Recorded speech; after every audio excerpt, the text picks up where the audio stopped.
नमस्कार, AB star news देख रहे हैं आप और मैं हूं आपके साथ सोहन सिंह। वक्त हो चला है देश लाइव का, जिसमें सबसे पहले बात करेंगे कांग्रेस की 2024 के लोकसभा चुनाव को लेकर बन रही रणनीति की। दरअसल 2024 में लोकसभा चुनाव हैं और कांग्रेस के लिए ये चुनाव अस्तित्व की लड़ाई से कम नहीं है। लिहाजा कांग्रेस पार्टी पूरी तरह से तैयारियों में जुट गई है। पार्टी ने इसके लिए तैयारियां भी शुरू कर दी हैं। सोनिया गांधी के आवास पर शनिवार को हाई लेवल बैठक भी हुई, जिसमें चुनावी रणनीतिकार प्रशांत किशोर भी शामिल हुए और उन्होंने इस बैठक में 2024 के लोकसभा चुनाव को लेकर प्रेजेंटेशन भी दिया। सोमवार को भी प्रशांत किशोर 10 जनपद पर हुई बैठक में शामिल रहे। पिछले 3 दिनों में ऐसा दूसरी बार है जब कांग्रेस के शीर्ष नेताओं से प्रशांत किशोर ने मुलाकात की है। जानकारी के मुताबिक प्रशांत किशोर को कांग्रेस पार्टी के नेताओं ने कांग्रेस में शामिल होने का न्योता दिया था, जिसके बाद सवाल उठ रहे हैं कि क्या प्रशांत किशोर कांग्रेस पार्टी में शामिल होंगे, क्योंकि खबर यह भी है कि पार्टी ने उन्हें सलाहकार के रूप में नहीं बल्कि नेता के रूप में काम करने के लिए कहा है। प्रशांत किशोर ने शनिवार की बैठक में कहा था कि कांग्रेस को लोकसभा की 370 सीटों पर ध्यान केंद्रित करना चाहिए और बाकी सीटों पर गठबंधन करना चाहिए। लिहाजा कांग्रेस को बिहार, ओडिशा और यूपी में अकेले चुनाव लड़ना चाहिए, जबकि तमिलनाडु, महाराष्ट्र, झारखंड और पश्चिम बंगाल में गठबंधन करना चाहिए। बता दें कि इससे पहले राहुल गांधी ने 8 अप्रैल को पहली बार संयुक्त विपक्ष के मोर्चे के बारे में संकेत दिए थे। उन्होंने कहा था कि जो भी आरएसएस और नरेंद्र मोदी के खिलाफ हैं, उन्हें एक साथ आना चाहिए, लेकिन वो एक साथ कैसे आए, इसके लिए एक स्ट्रक्चर तैयार करने की जरूरत है।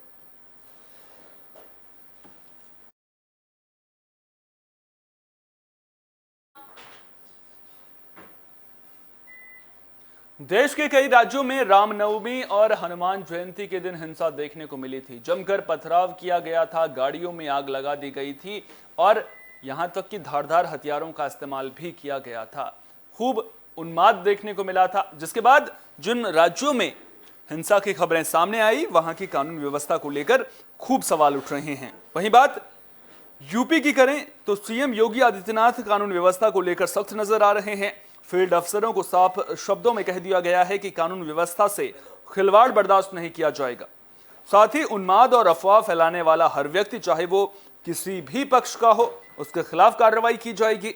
इसके अलावा यूपी में बिना इजाजत के कोई शोभा यात्रा या धार्मिक जुलूस नहीं निकाला जाएगा और अनुमति केवल उन्हें दी जाएगी जो परंपरागत हो।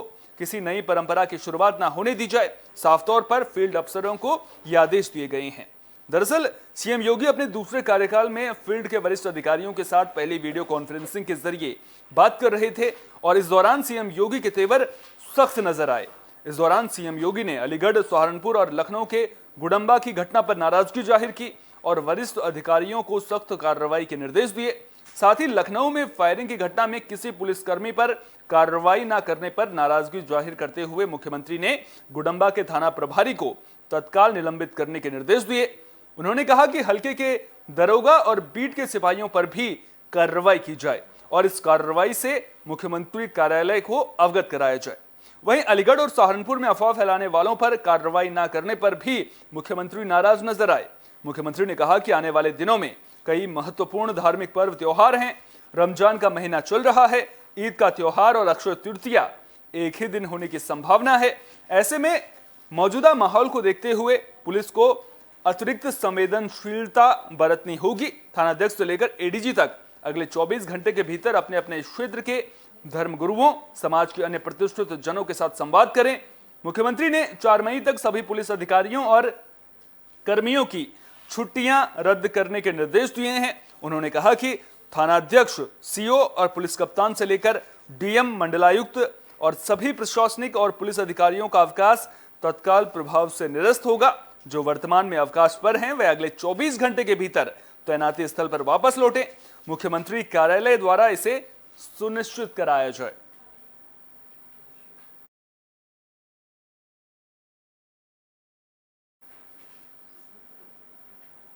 श्री अमरनाथ की वार्षिक यात्रा शुरू होने वाली है, लेकिन वार्षिक यात्रा शुरू होने से पहले आतंकी घाटी में दहशत फैलाने के लिए नाकाम कोशिशें करते हुए नजर आ रहे हैं और सुरक्षा बल उनकी जो कोशिशें हैं उन्हें नाकाम कर रहे हैं।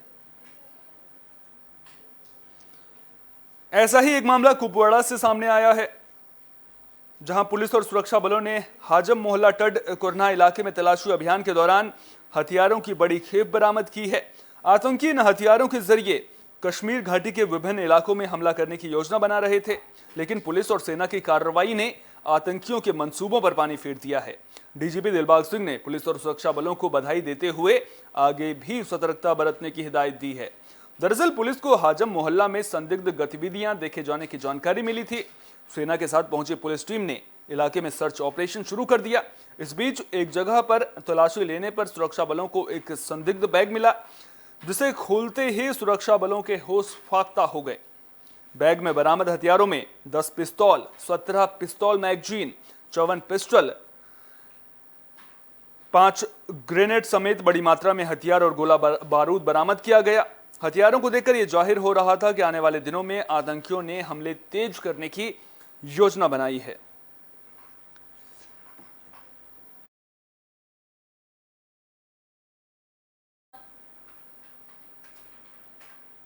देश में कोरोना की चौथी लहर का डर सताने लगा है। जो दैनिक मामले हैं उनमें 90% का इजाफा देखने को मिला है और जिस तरह से केस बढ़ रहे हैं उसके बाद चिंता बढ़नी लाजमी है।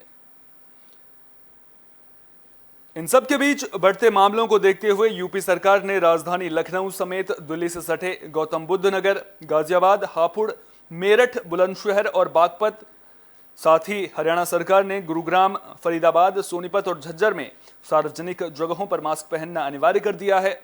9 राज्यों के 34 जिले रेड जोन में हैं। फिलहाल अगर पिछले 24 घंटे की बात करें तो 2183 नए केस मिले हैं, जबकि बीते दिन 1150 नए मरीज मिले थे। 24 घंटे में 214 की मौत हुई और 1985 लोग ठीक भी हुए।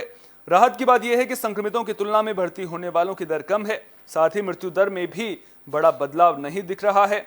विशेषज्ञ इसे टीकाकरण की वजह से ऐसा हुआ है ये बता रहे हैं। राजधानी दिल्ली में लगातार दूसरे दिन 500 से ज्यादा कोविड-19 के मामले सामने आए हैं।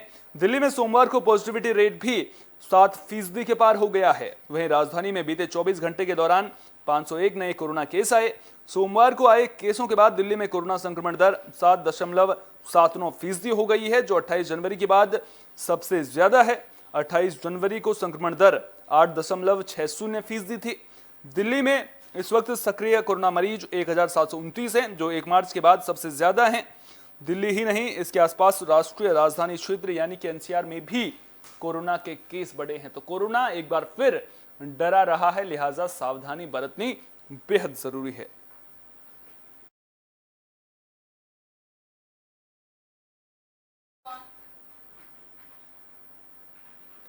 उत्तर भारत में गर्मी का सितम देखने को मिल रहा है, लेकिन दिल्ली एनसीआर के लोगों के लिए एक अच्छी खबर है। आने वाले 2 दिनों में बारिश की संभावना मौसम विभाग की ओर से जताई गई है। लिहाजा साफ है कि दिल्ली एनसीआर के लोगों को अगले 2 दिनों में प्रचंड गर्मी से राहत मिलेगी। तो उत्तर भारत में इन दिनों प्रचंड गर्मी पड़ रही है। खासतौर पर दिल्ली एनसीआर समेत उत्तर भारत के मैदानी इलाकों में चिलचिलाती धूप और गर्मी से लोग बेहाल हैं। भीषण गर्मी के बीच दिल्ली एनसीआर के लोगों के लिए ये अच्छी खबर सामने आई है। अगले 2 दिन यहां के लोगों को गर्मी से राहत मिलने की उम्मीद है। मौसम विभाग की माने तो दिल्ली में अगले 2 दिन यानी बुधवार और गुरुवार को बूंदाबांदी या फिर झमाझम बारिश हो सकती है। मौसम विभाग के मुताबिक अगले 2 दिन आसमान में बादलों का डेरा रहने की उम्मीद है। इसके साथ ही बूंदाबांदी और बरसात होने की उम्मीद भी जताई गई है। मौसम विभाग ने अपने बुलेटिन में बताया कि मंगलवार को अधिकतम तापमान 42 डिग्री सेल्सियस रह सकता है, जबकि बुधवार को गर्मी से कुछ राहत मिलेगी और दिन का अधिकतम तापमान 41 डिग्री सेल्सियस पर पहुंच सकता है। मौसम विभाग के मुताबिक गुरुवार को दिल्ली में दिन का अधिकतम तापमान 39 डिग्री सेल्सियस रह सकता है। आसमान में बादल रहने, बूंदाबांदी और पश्चिमी हिमालयी क्षेत्र और इससे जुड़े मैदानी इलाकों में 19 से 21 अप्रैल तक तेज हवाएं चलने का अनुमान भी मौसम विभाग ने लगाया है।